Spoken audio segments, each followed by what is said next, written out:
This is a Skywatcher Skymax 150mm Maksutov telescope. It's around 7 kilograms with diagonal eyepiece and finder. This finder I've added on my own, and it's a right angle finder, so easy to look at. But the problem with this telescope, and everywhere I have seen, is that they say that it needs a very robust, heavier mount like EQ5 or above. I read in one of the astronomy forums that actually you can use the tripod for a Skywatcher FlexTube Dobsonian mount. I'll show you the telescope itself, the box of it. You will remember. That's the telescope I'm referring to. And for the International Year of Astronomy 2009, a special edition. This Dobsonian mount here that you can see at the center is the one I'm using. I must say it looks quite impressive on this mount. And the only worry is that will it actually take a long time to dampen the vibrations that happen when you touch the telescope or a mount, or can it do it quick enough in under 4 seconds, sorry. Okay, as you can see, I can turn the mount, I can move the tube up and down. It's quite a heavy beast. It's beautiful. And yeah, I may have found the solution for this, the mount of this telescope. The thing is that when you have a telescope, a heavy weight, anything, at a height, that introduces vibration naturally. So if you get it lower, the vibration will be reduced. The height of it is less. So let's hope that this will work. Okay, this is the eyepiece that came with this telescope. It's lightweight, but it's 2-inch. So the good thing about this also is that this is 2-inch, the barrel and the diagonal. So let me install it and see how it is. The eyepiece is lightweight. This one is lightweight. I have heavier than that, with half a kilo or more. So it's better to use a lightweight one just to see how it is. Okay, I've now installed the eyepiece. And of course I have to remove the lens cap, the front cap. You can take a look here. The telescope is not balanced at this stage, so I'm going now to move it along so as to make it a little bit balanced.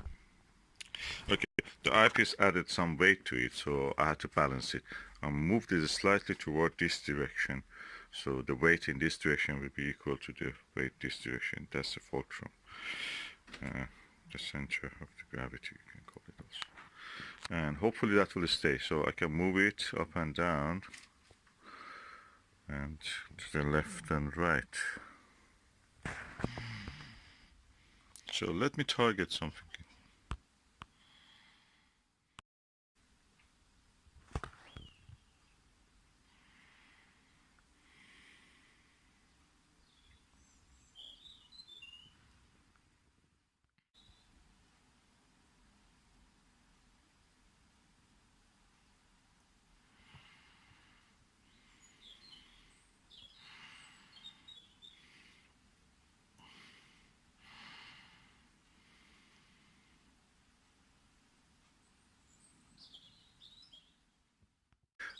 Actually, I'm quite impressed by the performance at this stage, because this tube, as you know, Maksutov needs to be cooling down, climatized, as they say, acclimatized. So, because this side of it is enclosed, there's a meniscus here, and this side of it is a mirror and the casing, and this side of it is a tube. Okay, there is convection currents inside of it. Maybe is a different temperature to the outside environment until they reach the equilibrium, which takes around anything between half an hour to 1 hour. They will have some convection currents inside it. So what will happen is that you will see some turbulence, And it's a telescope, large telescope. Air turbulence will be magnified in whatever it is. So you have to let it cool down. But for the short period of time that I was able to actually video this, I was impressed. The vibrations you saw is not because of the vibration in the telescope's currency. Well, my hand shaking, moving, because this is a very not very wide angle lens, as you can see. The eye pupil is quite small, and so I'm impressed. What I'm impressed more than anything else is the focuser in this telescope, how good it is, how smooth it is to turn it. So nice feeling in this. This looks almost like that 48-inch Palomar Maksutov that they have there. They're using it. It's really quite respectful scientific instrument. And okay, I will invest eventually probably in one good mount for this, but at the moment that's perfect. That works with this ultra-azimuth mount. And as a tabletop telescope, you cannot probably use it all the time inside the house, because you will never reach the, you waste your energy, of course, you can see that. But for the short distance that I'm looking at that hedge, it actually was giving me a good view. And of course, if there isn't a moon or anything outside, I can watch with this. So far, so good. Solution for a big problem found. A cheap Dobsonian mount will do the job. Okay, I've now installed my Maxvision 68 degrees 34 millimeter eyepiece. There's a very wide viewing angle. I was really impressed with the image quality on this one. I'm holding the camera. I'm looking forward. That shows the difference between a cheap eyepiece and a good quality eyepiece.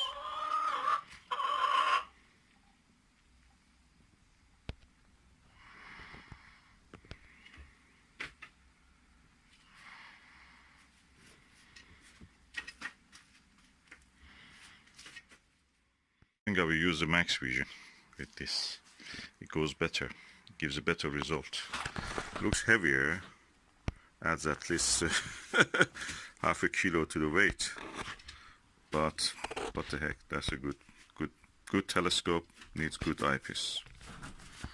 The telescope is as good as its eyepiece and mount and optical and collimation and everything else. It's a mad hobby. Now put the telescope in the rest position. As you can see, the ball bearing here is really holding well so far, hopefully. And just ending this video with the comparison between the 2-inch eyepiece 28mm that came with the telescope and the Maxvision eyepiece.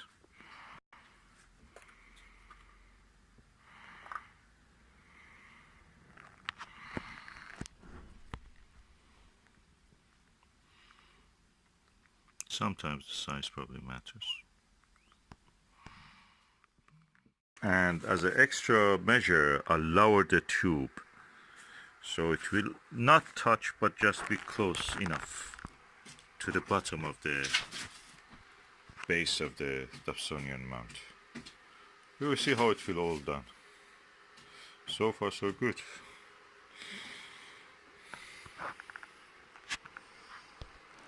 It's a big scientific instrument. Let's see what's using telescope. Oh, it's reverse.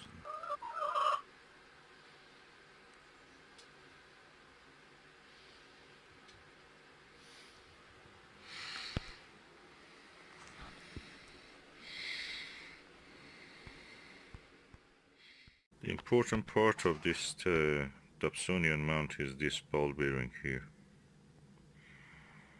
and the head, ball head. This is this part and it's holding to it.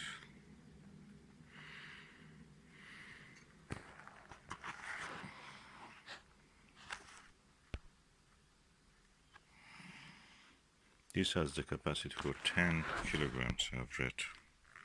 So we must be able to hold this. 7 kilogram with the eyepiece, 7.5 kilogram. The telescope itself is around 5.5 or 6 kilograms. With the addition of the eyepiece and the diagonal and the finder, it increases to 7.5. Half a kilo of the eyepiece, if you use the Maxvision heavy eyepiece, that will increase it to around 8 kilograms, yet within the limit of this. But the best chance comes when we observe something like the moon. But this is the biggest telescope you can have probably on the Dobsonian mount on the tabletop.